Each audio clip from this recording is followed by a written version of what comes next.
much for joining me today. I've got my friend Philip VanDusen from Verhaal Brand Design here with me today, and I'm really excited to dig into branding and all the fun projects that he's got going on. So, Philip, thanks so much for joining me. Thanks, Valerie. Thanks for having me on the show. Yeah, so we met a few weeks ago at a conference, and it sounds like you've had a pretty busy spring since then. I'm excited to dig into some of that. I'm also excited to dig into some of your background in branding. And just, I know that you've got, from hearing some of the other interviews you've done, and just in some of our conversation, I know that you've got just a wealth of knowledge. So just want to thank you in advance for sharing some of that. Why don't you tell our listeners and anyone who's kind of being a fly on the wall to this conversation a little bit about what you're all about and what you are really excited about doing in the world? Sure. Well, I've had a 25 plus, I'm a gray hair. So I've had a 25 plus year career on both the agency side and the client side of the street as a senior creative leader. And so that gives me kind of a unique perspective in the fact that I've been able to see both sides of the street there. And I actually have my master's degree in painting. So I started off as a fine artist and a fine art Wow. teacher, and then fell into the apparel industry by starting my own t-shirt company, and then worked my way up through a number of fashion companies. Towards the end of my fashion career, I was a VP of design at Old Navy. And then I made the jump over to the agency side of the street and became an executive creative director at a number of global agencies. And then made the jump back over to become VP of design at PepsiCo. And then I went out on my own. I just kind of had it with the whole big, Fortune 100 company branding The big thing. machines. Yeah. And I just decided I really wanted to do my own thing. And so I started I also saw the agency kind of paradigm shifting in the industry a lot, and that's maybe something that we could talk about. But Yeah. so I started a virtual agency, a consultancy, where I use a range of partners and build teams for specific projects. And so I've been doing that for about 6 years. The company's called Verhaal Brand Design. And to market that agency, I started a YouTube channel and a newsletter. And so I dove deeply into content marketing, and that's how I have built my agency and gotten my clients. And along the way, I've kind of gathered a community of creative professionals who I, share, educate, mentor, help grow and navigate creative professional careers. And everything I do for them is under the name Brand Design Masters, which is on my hat for people who are watching it on video. Yeah. And I have a Brand Design Masters podcast, a Brand Design Masters Facebook group, and a Brand Design Masters Guild, which is a mastermind group. So that's kind of my shtick. Oh, and I work with clients obviously now. So now I'm Yeah. working with the small to medium sized businesses, generally up to like 100 million a year.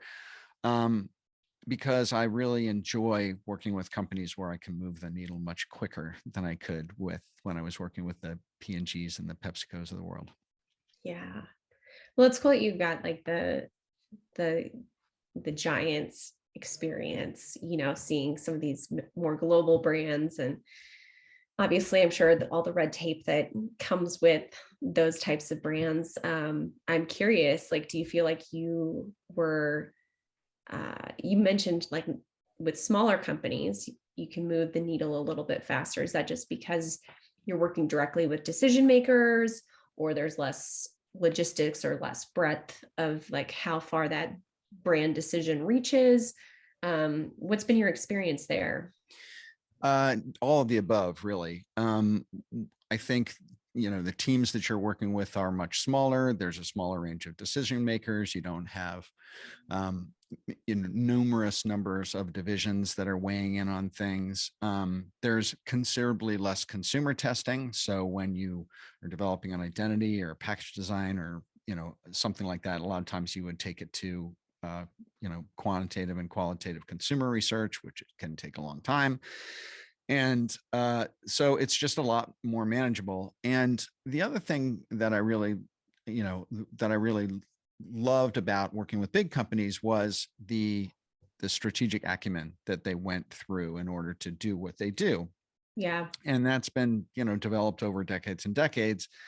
And they do what they do really well. But what I was seeing was that there are small to medium sized businesses out there that could hugely benefit from that sort of strategic branding work, but didn't either have the budget or the understanding of how much it could really benefit them. So what I did when I went out on my own was I took all of those strategic processes that I worked with, that I did for larger companies, and I kind of scaled them down into a much more manageable set of tools and processes that I can educate small to medium sized businesses on and leverage for their businesses using the same sort of processes that I did with these huge companies.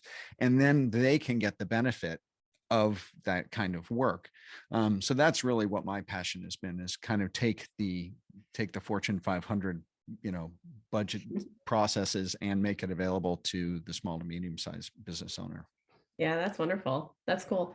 I'm curious, like, is there something that you really miss from being in that world with Fortune 500 companies that you don't have now? I miss flying around on a Learjet. That was fun.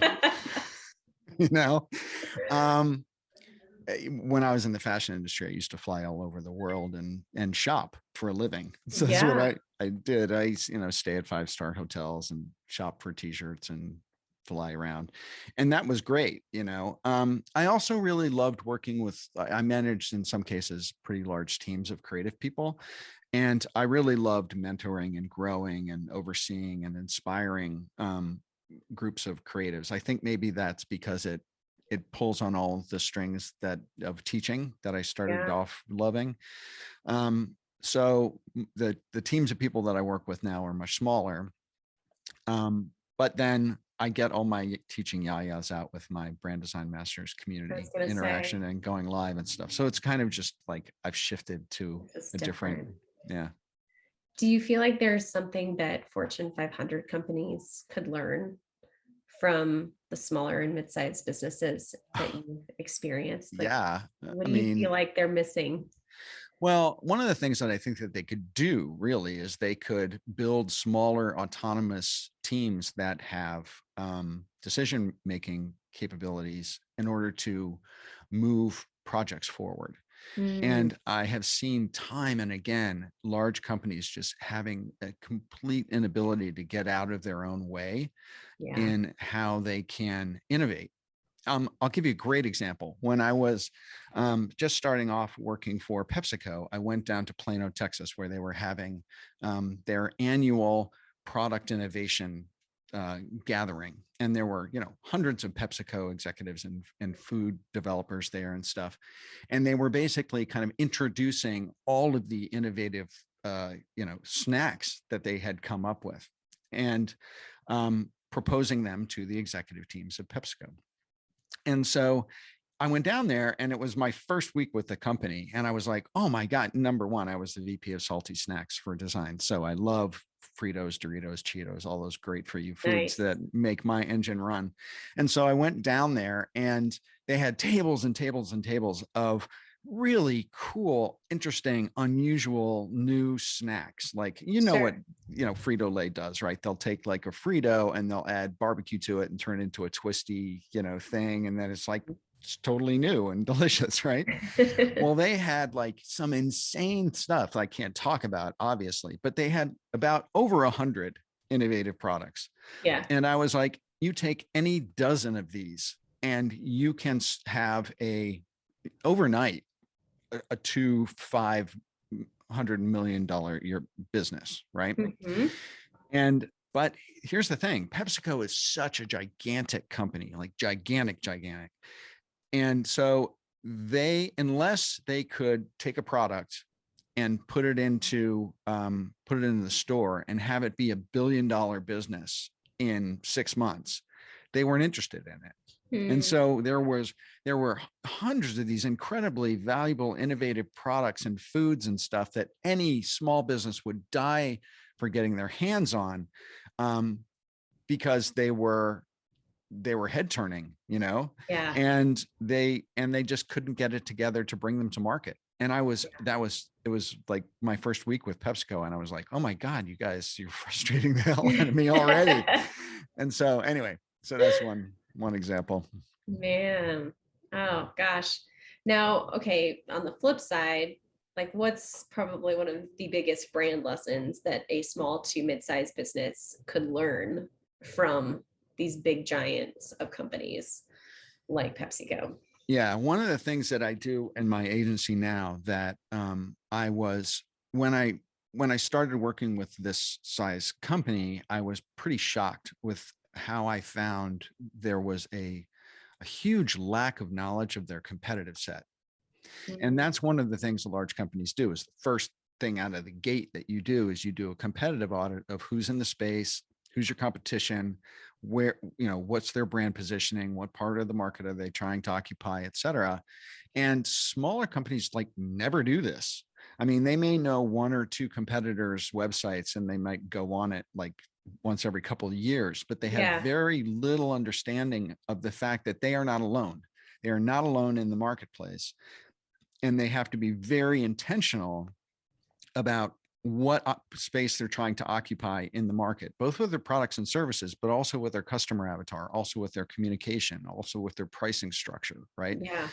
And lots of companies have never done a competitive audit. And when you show them one, they're like, oh my God, this is amazing. You know, and that's one of the things I love about what I do now, because you can Yeah. like impress the hell out of companies with like pretty basic stuff. But it's also incredibly eye-opening to them, is they suddenly see five or six of their competitors compared to each other on a set of criteria, apples to apples, and they suddenly realize where they are performing and where they are not, or where they Yeah. have huge opportunities. And I get super stoked about that. Like, I absolutely love that activity in doing that for clients now, because they you see the light bulbs go off with them, and what they can, you know, because the smaller companies are very entrepreneurial. So when they see an opportunity, they see something they can fix or or develop or grow into, they get like super jazzed. And I love being able to be the one to facilitate that. Yeah. That's great. It's interesting, the branding side of things. I feel like, gosh, my mother-in-law just referred someone the other day to me who wants help figuring out some branding for her jewelry business. And it's just a side hobby thing.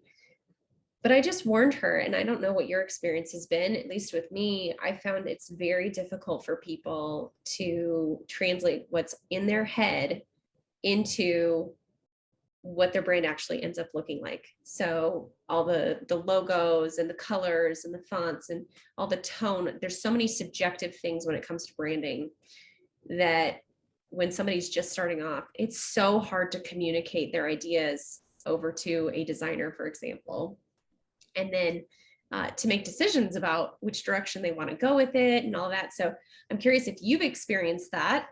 If you haven't, give me your tips as to how to avoid some of the confusion with some of these folks. But also, do you have any advice for people who are kind of at those beginning stages? They don't really know what their brand is yet. Mm-hmm. They know what they want to do, but they don't fully know what their brand is. Yeah. The biggest advice that I give my clients is, it's not about you. It's about your customer, and it's about the marketplace. The customer has a level of expectation of what they expect you to look like, what they expect you to, how you should communicate with them, what they expect you will give them to solve their problem. And that is the biggest challenge for smaller companies, is that they very often get stuck in this objective. You can judge design either subjectively or objectively. If you judge it subjectively, it's a question of whether you like purple or not, or whether you like, you know, pictures of ponies or leaves or whatever it is you're going to put on that identity. And it just becomes a beauty contest. And when there's a beauty contest between you and your client, the client will always win because they are paying the bill, right? Right.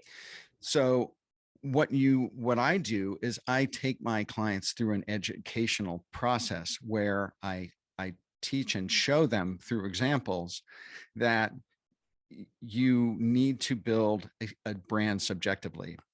It has to be based around strategy through the customer's eyes and through the marketplace's eyes. And as you look at what a product or service does, the industry that it's in, the customer that it has, many times there are established directions or norms around creative and design that have to be met as a point of parity, and then have to be differentiated on as a point of differentiation in order to shine and show up and be memorable.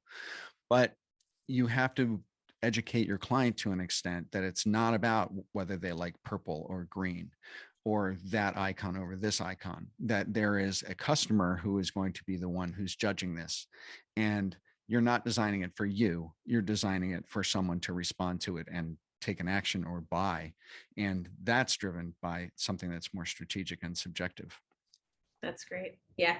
It's so hard. And, getting people to kind of think that way and get over the emotions of, well, but this is what I really like. I mean, I'm sure you come up against that wall with people a lot, and getting them to get past their own emotions and out of their own way a little bit. Yeah, and Um, you never totally win, Valerie. I'm not saying no, that, you show them a PowerPoint presentation and they're like, "Oh, I get it now," and yeah, give me what I yeah, need. It still enters into it, their but subjectivity will never. it might help inform a few decisions along Yes, the way. and it helps you present your rationale for what you're presenting and why you're believing in what you think is right for them. Exactly. And because if you say, I'm presenting this to you because I like green leaves, and then it's just like, well, I don't like green leaves, and then they win. But if you say, I'm presenting it to you because we're in the natural food category, and green is, one of the colors that drives that category, and leaves are one of the visual, symbologies that are used in identities or packaging around this category. That's the reason why we are doing this. That's the reason why we chose this font. Blah, blah, blah, blah. Right. Then they Right. start to understand that there is a strategic underpinning to everything that you're doing. And you were thinking bigger than just what's pretty, right? Right. Right. That there's more below the surface for Yeah. sure. Well, and one of the things that I think a lot of people underestimate is because, logo, for example, or you look at somebody's website and it just, when it's wonderful and beautiful, it's it often is just, it's so simple in its beauty, and it's very clear that, wow, that's amazing. And I think of like Apple, for example. It's just so simple. The little Apple icon, everybody knows it. But to get to that Apple icon probably was this huge long iteration of logo options and branding discussion and all of that. And but once you have your branding, you can kind of get off to the races in a lot of ways. But to get to that point, it's actually a decent process. It's not like you can just whip out a logo, or whip out your branding in one sense. And as I'm saying this, I'm also realizing, like, you and I both know that branding is so much more than just logos. So Yeah. I'll table that for the next thought here. But it's been a good reminder for me as I'm talking with people of just, there's so much foundational work that goes into things when you're working on your branding at the start. So And if you think about, I'm sure you're familiar with Apple's first logo, which looked like a etching, with a yeah, guy sitting under a tree, and like it was very ornate. And they went through obviously a number of iterations of their identity before they got to that very simplified for one color sure. Apple logo. So every brand starts, and every brand evolves. Pepsi evolves, Coke evolves, even the ones that you think never do. You can look at their history over 150 years, and they do. Every brand does. But you have to put the stake in the ground in the smartest place that you can to start off with anyway. Oh, for sure. Yeah. It's always worth the time to invest in, like, making sure that you've got some of that foundational work done. And I think a lot of the small business owners, because I work with a very similar kind of clientele of those small to mid-size, and a lot of times they're just ready to like, they know what they want to do. They know they need a logo. They know they need these foundational things for their marketing and communications and whatnot. But what they really want to do is go do the thing. And so a lot of times they rush the Hmm. initial branding conversation. Hmm. And then a year later, 2 years later, they have to come back to it. And for the small to mid-sized business, you don't always have the market share to be able to say, well, if I change my branding completely a year in, of course everyone's going to know and recognize me later on, after I make the switch. And on my end of things, at least, I know when we're creating social media content for people, like they need to see that stuff so many more times than you would think Oh yeah. for an impression to stick with them of, oh, that's what Valerie does, or that's what Philip does. Like it takes people multiple impressions to solidify their understanding of what you do. So if you change your branding shortly after, like you're just kind of shooting yourself in the foot. So Well, and the other part of it is that the longer you wait, the more expensive it is, yes. because you buy a logo on Fiverr and then you start putting it on stuff, and then you make haphazard color decisions or font decisions on every platform that you go on. And before you know it, in a year, you have a rat's nest of visual identity. And then you have to go back and you have to fix it all. And Right. it That takes all long. takes time and money. It takes longer, and it's more expensive to fix it than it is to do it right in the first place. Yeah. But smaller businesses have a hard time, kind of making that investment up front because they don't really understand it. But that's part of, your and That's my our job, job. Valerie, is to describe that pain process to them and say, this is what I'm trying, it may seem like a big nut to crack at the beginning, but this is what I'm trying to set you up for. I'm trying to set Right. you up for a clear visual brand identity that you're not going to have to change. That's not going to upset the apple cart 3 years from now. And you'll thank me. You'll come back Yeah. and you'll thank me. Yeah. Yeah. So to my comment a few minutes ago about how we both know branding is so much more than just your logo. Mhm. I'm curious, what are some things that you've seen that are so crucial to branding that most people never even think of? Well, I have this, I mean, and there are things that, some people don't think of, but that are opportunities that um, companies don't realize. I have this lead magnet, and I've had it on my website for, I don't know, 5 years now, and it's still like super popular. It's called the 9 design elements your brand absolutely positively needs. And it's just a little listicle of and descriptor of 9 different branding elements. And they include things like, obviously, the logo, the alternative logo, the icon, the word mark, font choices, color palette, but then also things like pattern. And Mhm. I took this away from the fashion industry. Pattern is one of those things that is a wonderful visually branding element if you decide to establish and put your foot down around one and use it repetitively, or Yeah, texture for that matter. sure. Apple has, the brushed metal texture, and if you look at that brushed metal texture on something, you generally think of them. Even just a texture of a kind of a material Right. brings their memory out of your head. And so pattern and texture are 2 things that are big opportunities for smaller companies that they don't generally think about. Um, and they can use it. They can use it on their website. They can use it on social media banners. There's all different places, shopping bags, etc. There's all Right. sorts of places that you can use pattern or texture or material, that if you make a choice and decide to stand for it, it can be a wonderful visual cue for people to realize and understand your brand. And there are things like, photography treatments. You can choose a particular way that you're going to handle photography, or a particular visual element that you attach to every photograph that you use, whether Yeah. that's a color or overlay or some sort of treatment of some sort. Sound branding, that's a whole nother thing. It's like a lot of companies don't understand that there are opportunities to use sound, and if you do so consistently, that's yet another kind of indicator or memory vessel Yeah. that you are establishing with your customers.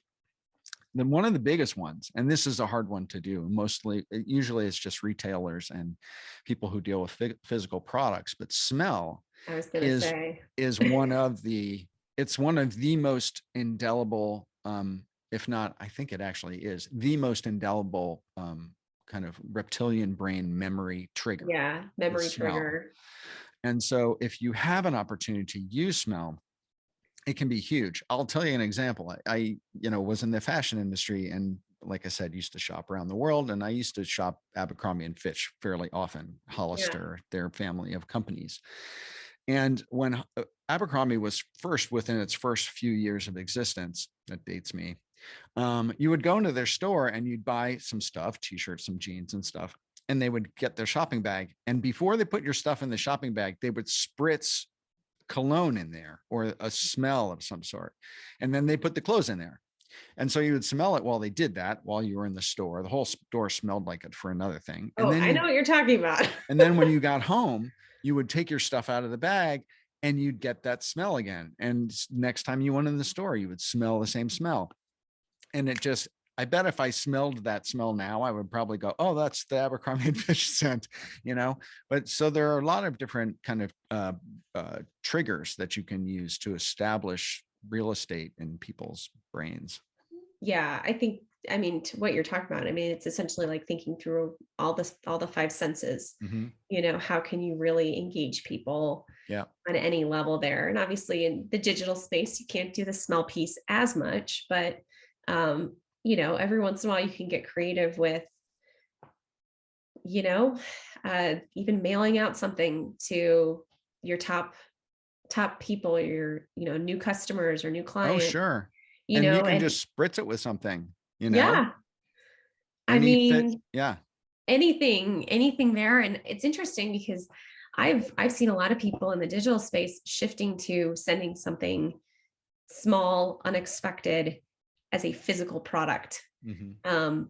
And because not as many people are sending things via snail mail, it actually has a bigger impact as a digital Absolutely. company because it is a little bit different. So Yeah, absolutely. yeah, that's great. Yeah, to be honest with you, I think that snail mail swag is the actual differentiating marketing material Isn't that or interesting? or or approach right now, because Right. no one is doing that Right. for Yeah. that very reason. But here's the caveat: but it can't be cheap crap, because no one wants to get on the mailing list of 4imprint and be receiving beer koozies with weird No. things printed on them, because no one, you get that stuff when you're at conferences, and then you get it home and you're like, don't even know what to do with it, and you feel bad Right. about throwing it out, and it's just like, don't do that. Don't do I that. mean, it's amazing just the power of a handwritten note. It doesn't even have to cost a Yeah. lot of money. I mean, I went to a new dentist last week for cleaning, and the dentist herself and her front desk person both signed this, little note card, and you could see the two different handwritings. You could tell it was with a real pen.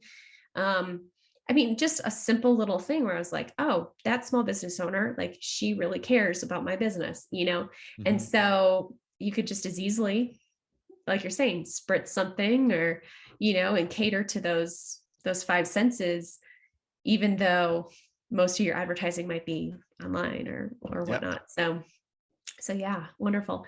So okay, you have obviously seen a lot between these really large companies down to, probably mom and pop, small, just getting off the ground, and people who are really trying to figure this all out. I'm curious, like, if you had any advice for somebody of just like, if you're out trying to get your branding under control, trying to get your marketing in a good spot, if you were to give someone advice for, hey, here's something you can do to get a nice quick win in your marketing today, what would you tell them?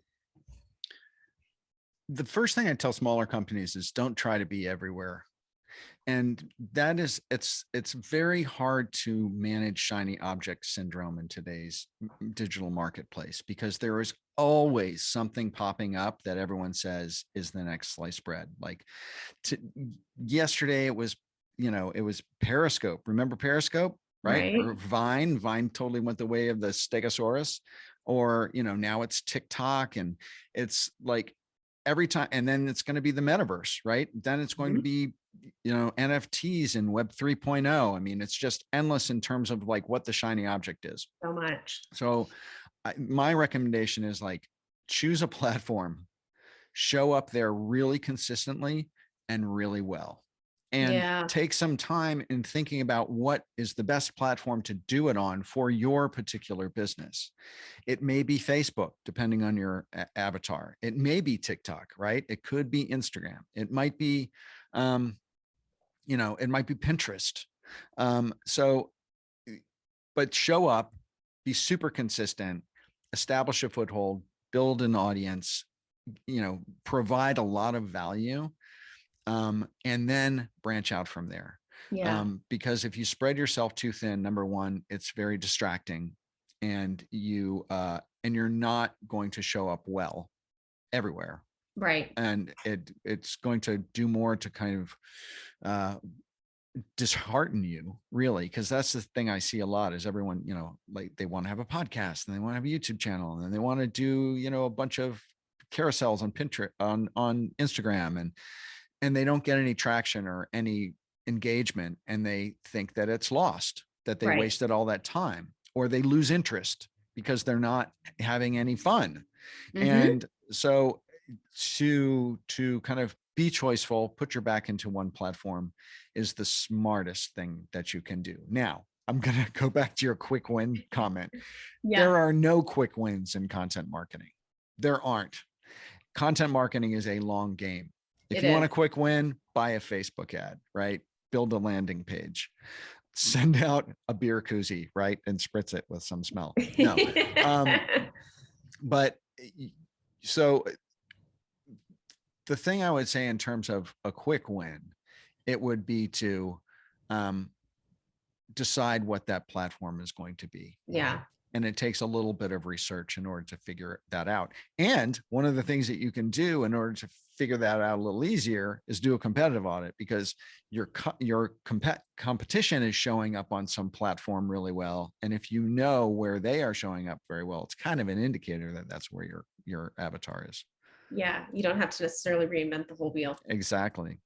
Just pay attention. Yep. Yeah. I think the biggest thing is, when it comes to whether you're figuring out your branding or, like you're saying, just take a minute to kind of evaluate what's going on in your industry and in your competitors. All that requires a step back.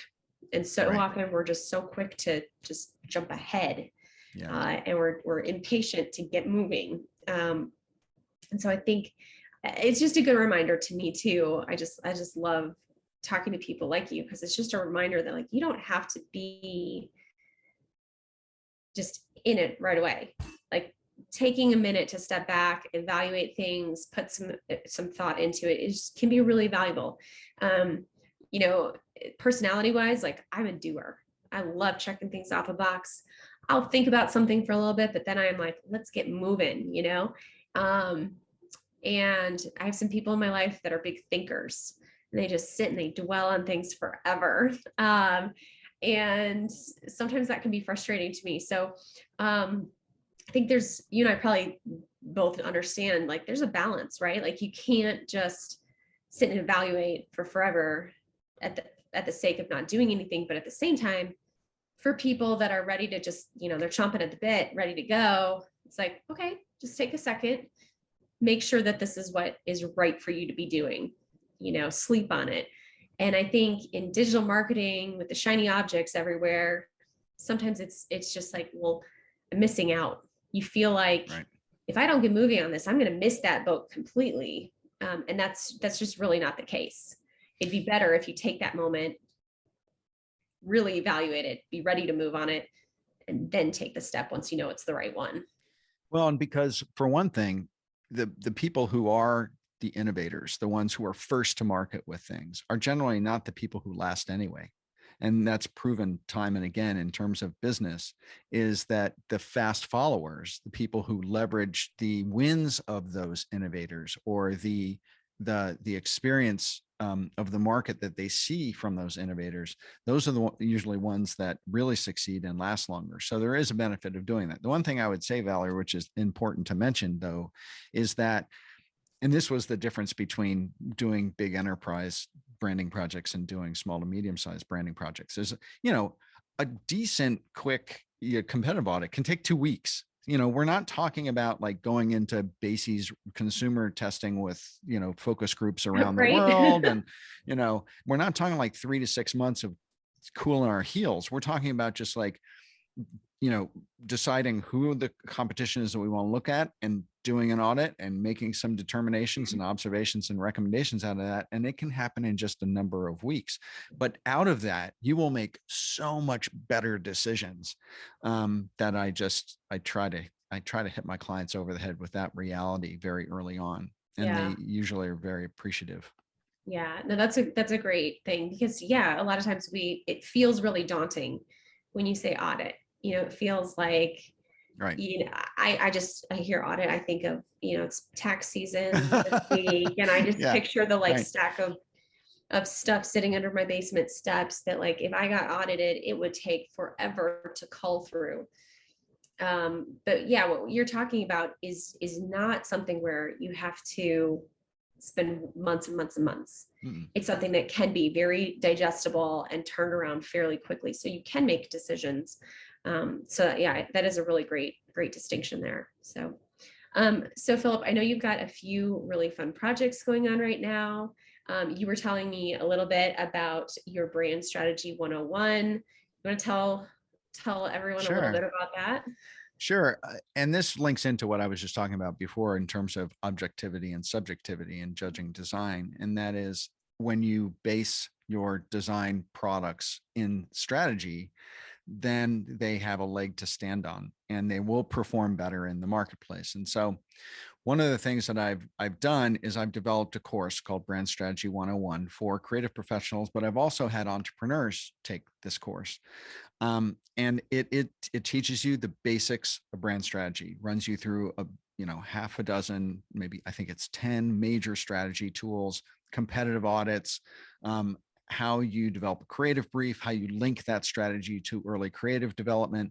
And I gave it twice live. It was an 8-week course done once a week live, twice last year. And I've just moved that course now to on-demand video. So Brand Strategy 101 is now available, lifetime access, available immediately. You don't have to, cordon off 8 weeks of time in order to take this class.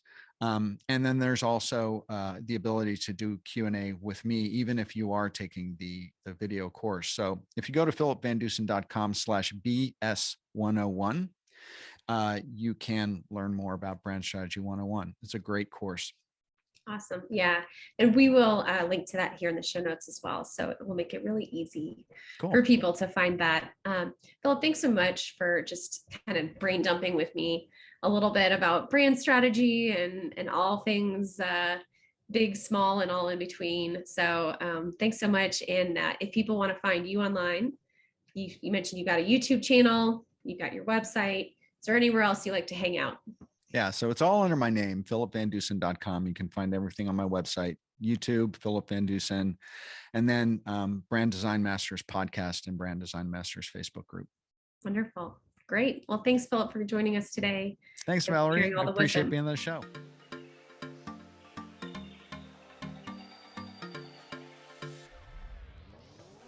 If you liked what you just heard, please hit subscribe to make sure you don't miss any of our future episodes. And while you're at it, go ahead and leave us a review. That not only helps us out, but it helps others discover great interviews just like this one.